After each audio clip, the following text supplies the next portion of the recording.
Vénérable maître, vous avez parlé de Marionnette Glorance tout à l'heure, disant que attendez alors Marionnette Glorance, elle va venir vous retrouver. Mais vous l'avez dit avec un air un peu furieux là. C'est comme si votre humanité là atteint un niveau où vous ne pouvez plus supporter. C'est quoi Marionnette Glorance? Et qu'est-ce que vous voulez dire par là? Qui est Marionnette Glorance?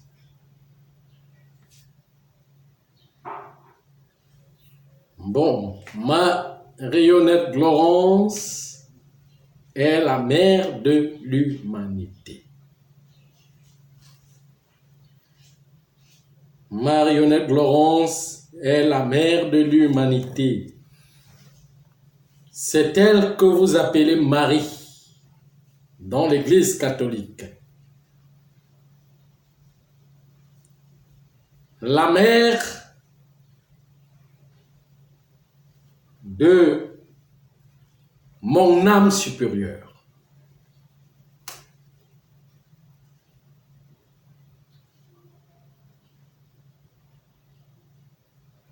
La mère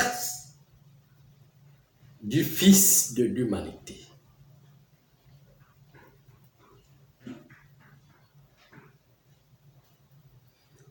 En ça, elle a beaucoup de noms, multiples, comme les Europes, tous les noms des continents.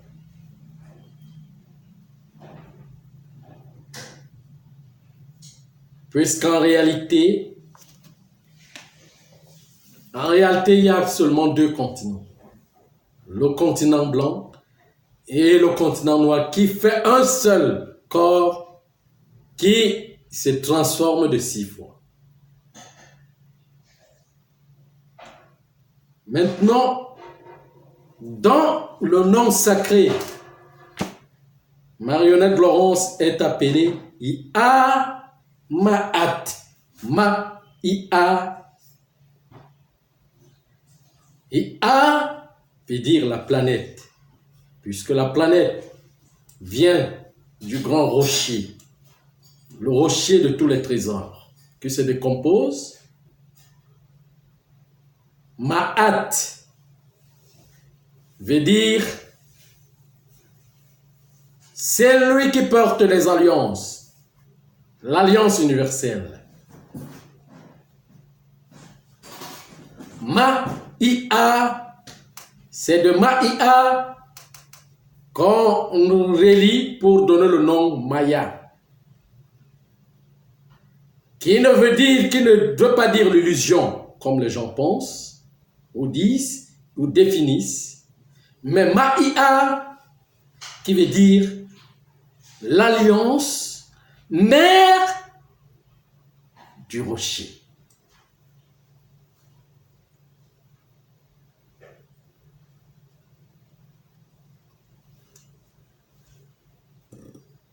Bon, maintenant, typiquement, c'est le nom même de la mer. La mer, l'océan salé, l'océan. Mais la mer, qui est l'océan salé, est la mère de l'humanité. Est la mère de la terre plutôt, la fille. Mais dans la représentation sur le plan, il y a la première, la plus grande, comment je peux appeler ça, la première humanité qui forme le pouvoir de l'humanité qu'on peut appeler, qui est l'action de la création de l'humanité.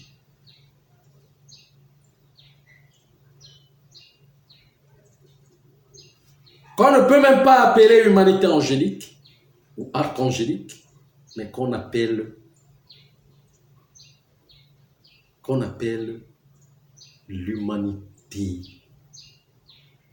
primordiale.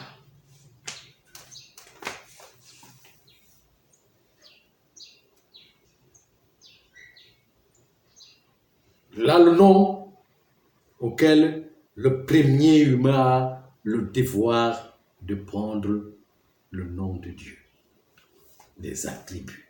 C'est pour cela que la mère, la première mère de l'humanité, le premier personnage de l'humanité divin, on l'appelle impersonnalité.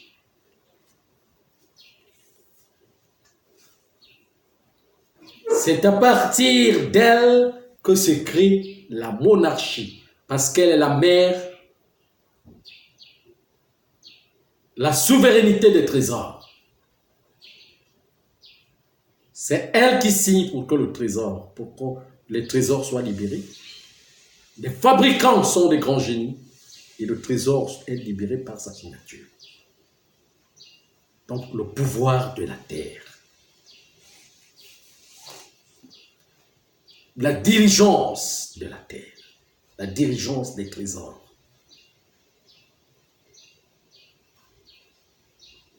Puisqu'elle aussi dit toujours que la terre est sa mère, la mer est sa mère. Combien de fois nous? C'est comment on appelait, les anciens appelaient la mer, Mbo, que vous appelez aujourd'hui Mbombo. Mbumbu, que vous appelez aujourd'hui Mbumbu. Mbembe, aussi, que vous appelez aujourd'hui Mbembe, dans le nom de la divinité. Mboki, Mboki.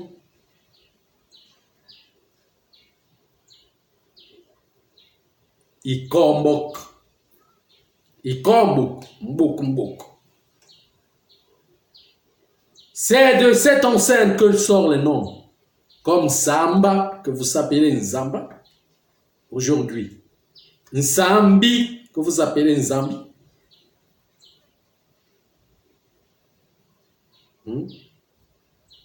Nsambe, que vous appelez Nzambe.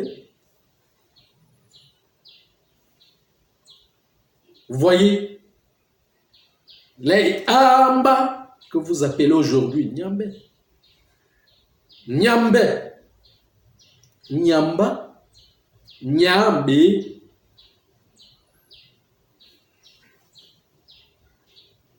Ini, Ayo, O,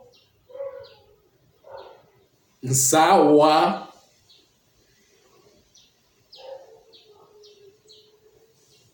Vous voyez donc, c'est pour la glorification.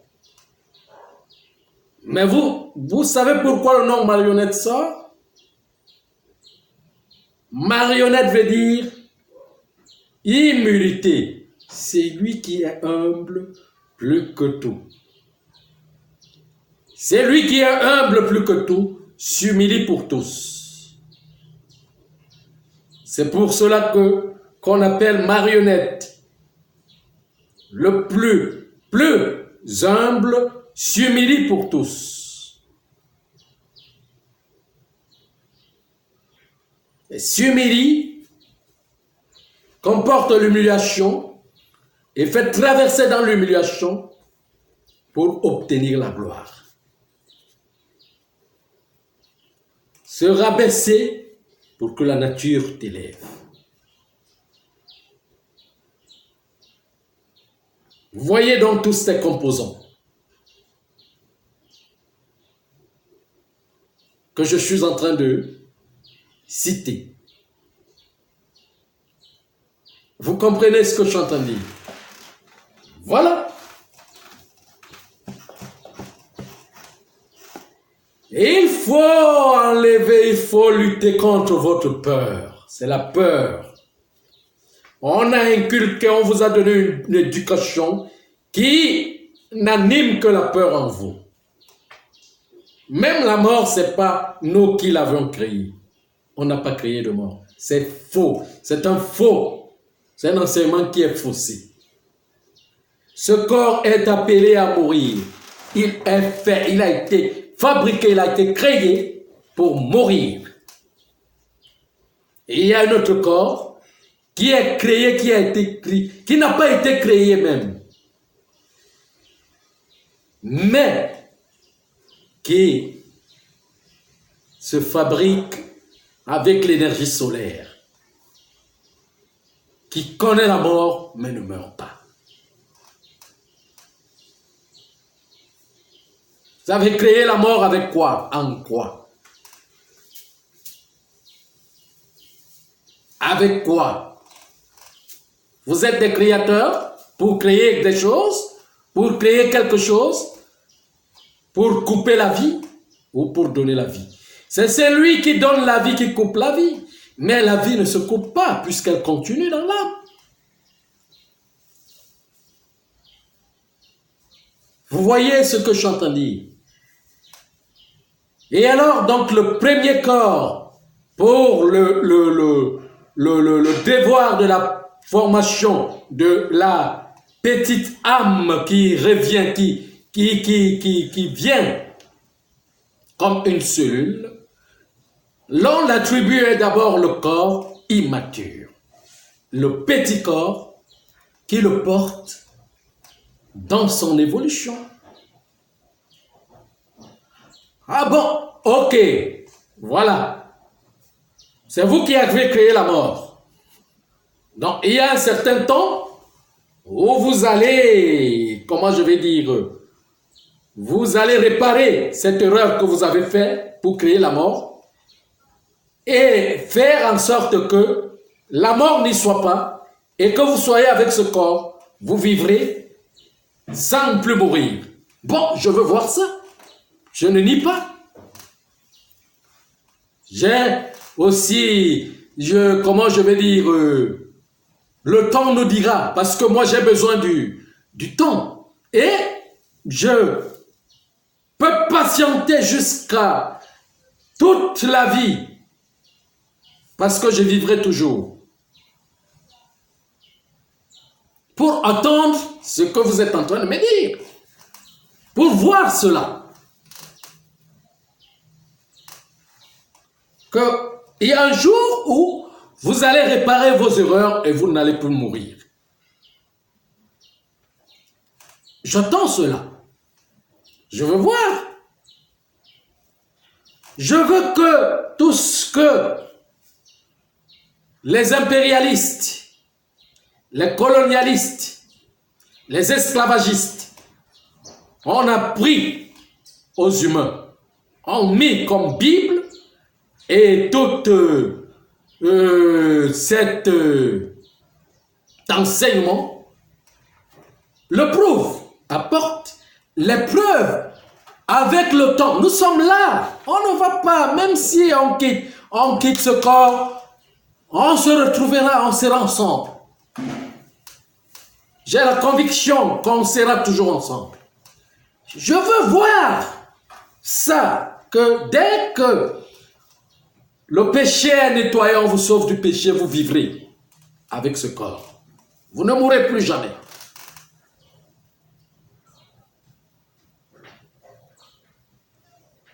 Ça, c'est l'incarnation de l'imbécilité. On appelle la bestialité humaine, l'immaturité. Déjà, il y a de l'incohérence. Les uns disent cela, les autres disent ceci. Et dans une interprétation, des interprétations imaginaires, les gens disent des choses aujourd'hui, viennent les contredire demain. Ah, j'ai suivi que le Vatican a dit qu'il fera une autre Bible. Pourquoi donc faire une autre Bible si cette Bible est déjà celle qui est appropriée pour tout le monde? Si cette Bible que vous avez, c'est elle qui contient toute la vérité, pourquoi en faire une autre Bible? Mais moi, ce que je suis en train de dire n'est pas nouveau. Je vous explique seulement ce que Dieu lui-même aime. Ce qui est réel de la vérité, de la terre, de la mer, de nuages, des cosmos, des ténèbres, de la lumière. Je vous réexplique seulement. Donc je ne suis pas venu faire une Bible ou contredire ce qui est dans la création, mais l'expliquer. Mais pourquoi donc faire une autre Bible si on est convaincu que celle qu'on a donnée est réelle, est appropriée, est véridique? Puisque si l'humanité était convaincue de la vérité, elle ne devrait plus rechercher. On ne recherche pas la vérité. Quand on trouve la vérité fait asseoir.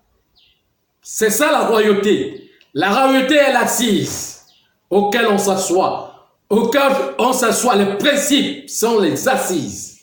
C'est pour cela qu'on dit que la dirigeance est l'assise. Les principes, les règles sont l'assise de la royauté. Donc la royauté fait asseoir pour comprendre. La royauté ne cherche pas. Alors quand on cherche, c'est qu'on a dévié de la royauté.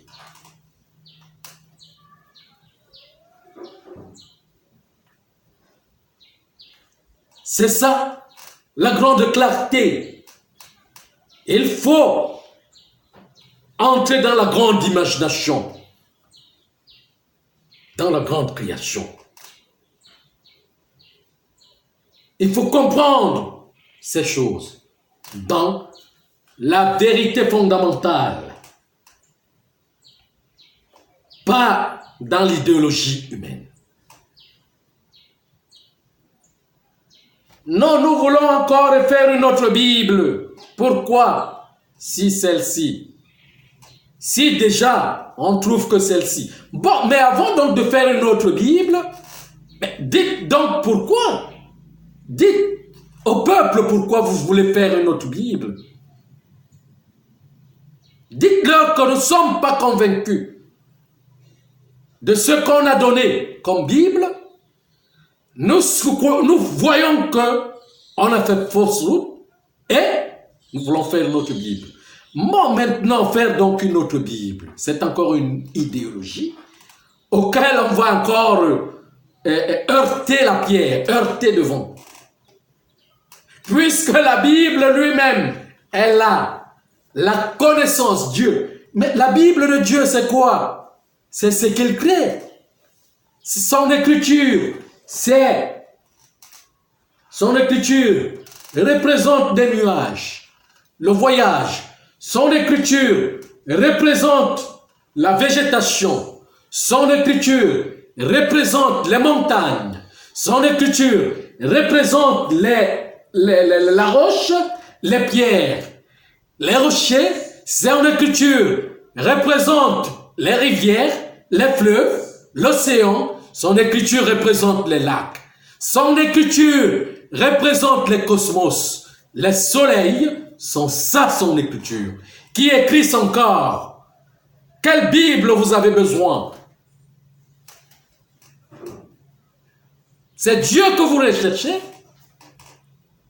Ou vous recherchez vous-même? Si et seulement si vous êtes venu ici, cherchez vous-même, votre vous-même, ou quoi, je ne sais pas. Cherchez donc vous-même.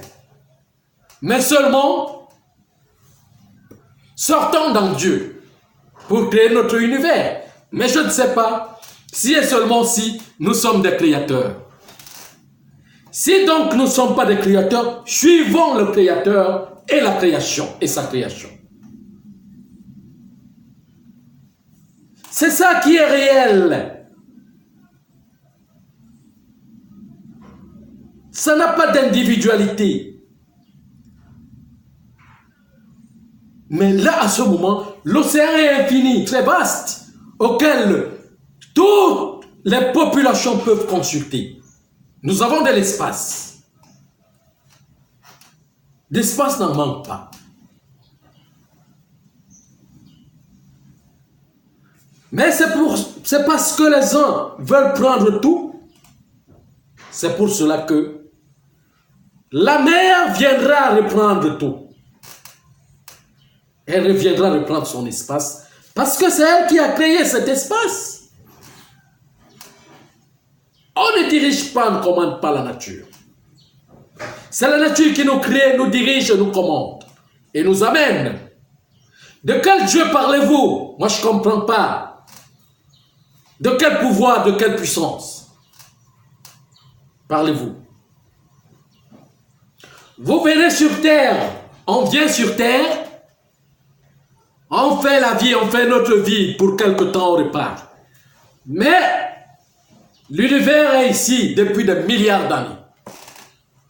Il n'est jamais parti. Nous, ce corps va repartir, mais son corps est là. Jour et nuit, la planète voyage. La planète qui nous a donné corps pour 1 mètre, qu'on ne peut pas compter son, comment je vais dire, ses dimensions, il nous donne 1 mètre, 2 mètres de l'espace. Pour chacun, une goutte seulement. Viens dire qu'il commande la terre. Une goutte.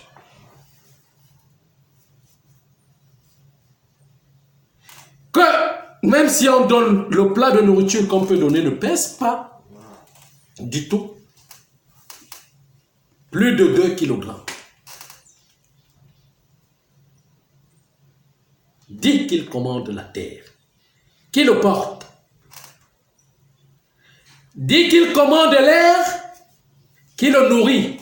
Il parle à partir d'air. Si cet air-là décide de se priver en lui, ce corps ne va même plus respirer. Il va commencer à supplier, à faire pitié. Il dit qu'il commande l'air. Quelle imbécilité! Quelle bestialité! Il n'y a pas d'intelligence, il n'y a rien dans la tête.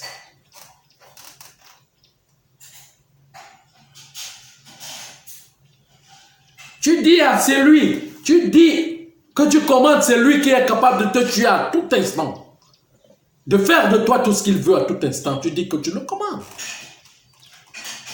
Mais moi je ne comprends pas ce genre d'enseignement. Je ne comprends pas ce genre d'imagination.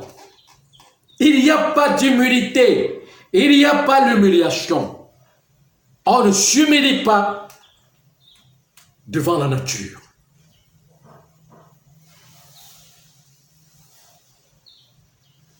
Mais regarde même une petite humanité qui est là, qui pense que quand on parle d'abord même de l'humanité, c'est d'elle qu'on parle. Et pourtant, qu'il y a des humanités qui ont été créées ici et qui sont parties dans l'excellence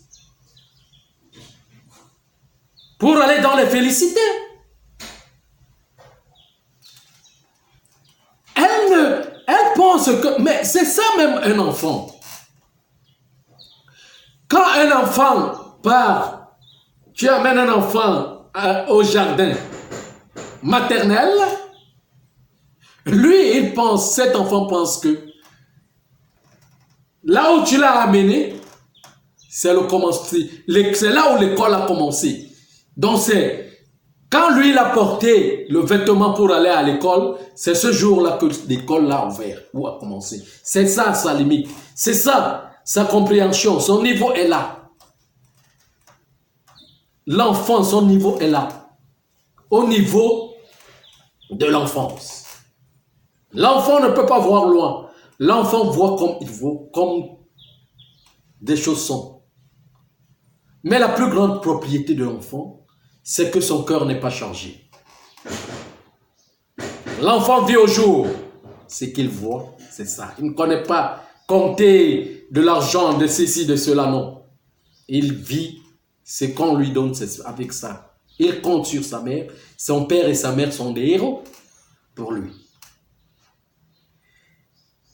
Et c'est comme ça que la nature nous demande de devenir les enfants pour lui, comptant que c'est la nature qui est héroïque. des héros pour nous, et nous ne sommes que des enfants pour la nature. Vous voyez dans ce principe qui doit ramener à l'humanité de comprendre des choses réelles.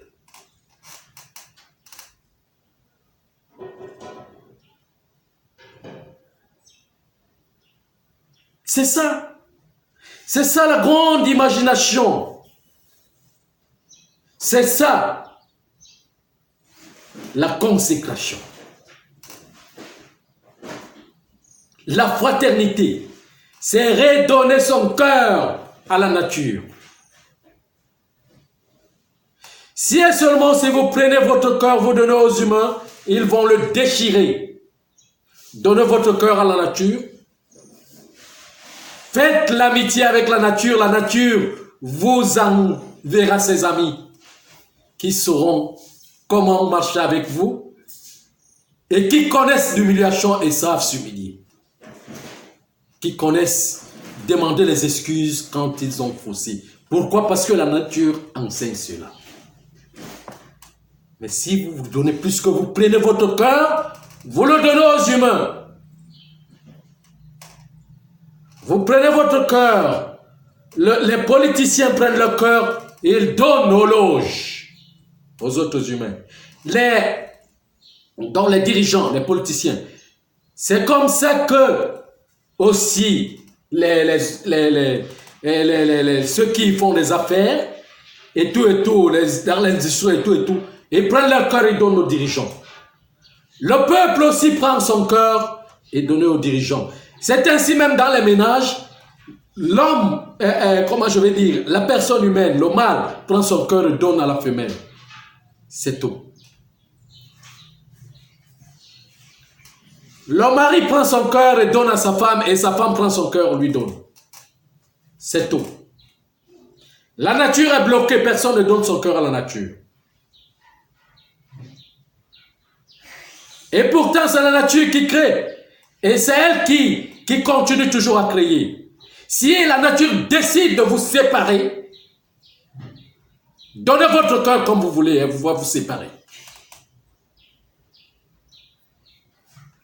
Là, c'est clair. Donnez votre cœur comme vous voulez. Prenez-le, donnez-le aux politiciens, aux dirigeants.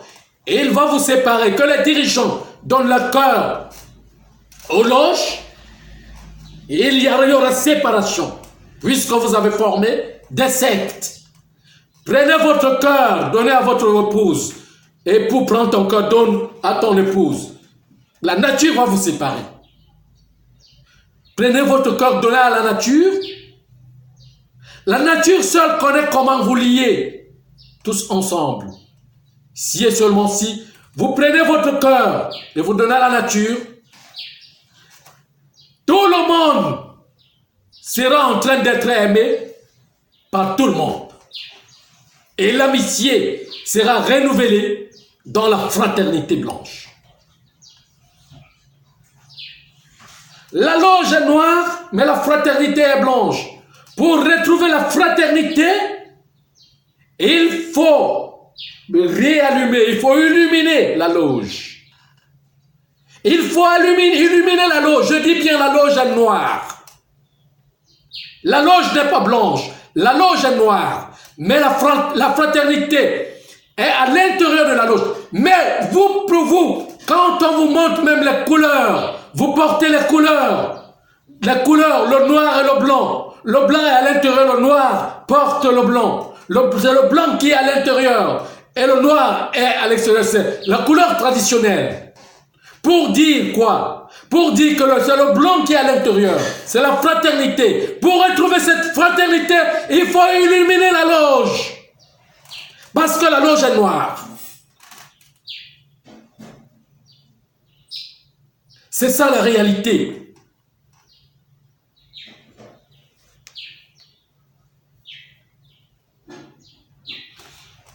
C'est cette illumination qui va apporter les merveilles dans le sacrement de la famille. Il faut relier le nouveau lien du sang avec lié avec la fraternité, l'eau. Il faut transformer de l'eau pure en vin pur.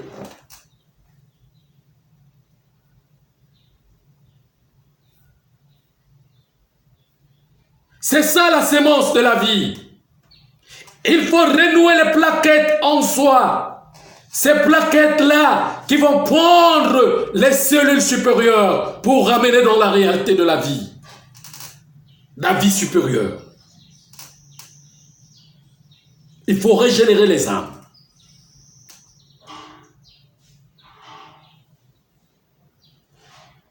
C'est ça le pouvoir fondamental de la vie.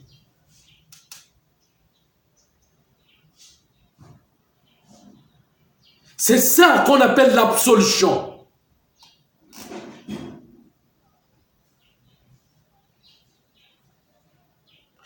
Il faut que vous reprenez, il faut reprendre la réalité. Il faut réapprendre la réalité plutôt. C'est ça. C'est ça la marionnette Glorance. La marionnette Glorance, si retrouver l'humilité dans l'humiliation, afin que cette humiliation te ramène dans la gloire éternelle. La véritable gloire. Le corps de gloire. Le corps constitutionnel. Le corps quantique. Le corps de vérité. C'est lui qui connaît la mort mais ne meurt pas. Je vais vous montrer cet exemple afin que vous voyez la vérité. Encore une autre question? Non, véritable maître. Vénérable maître. Non, merci beaucoup.